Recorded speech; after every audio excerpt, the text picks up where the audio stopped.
My clients tend to be in their 30s and 40s and 50s. They're either making good money for the first time and really getting serious about saving. Maybe they're invested in their businesses. Maybe they're thinking about exiting a business. But they're all trying to figure out, what do I need to replace my income? Whether I want to flat out retire and stop working, maybe I want to take a step back, maybe I want to take a career break and do something else. So we look at it in terms of, what's your income now and how can we replace that income?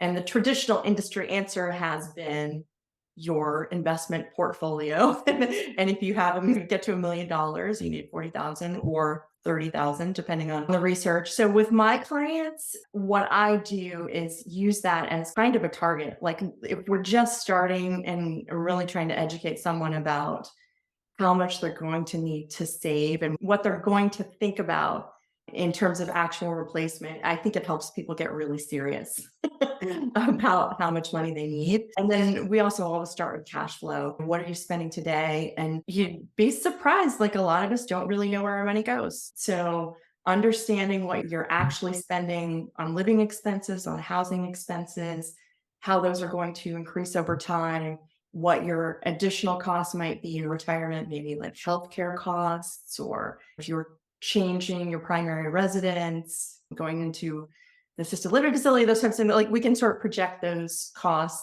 or maybe you just want to travel a lot, so your costs may go up. So figuring out what you're making today, your income is today, and your cash flow needs, and what your cash flow needs are in the future, and then trying to create a target of how we're going to replace that income.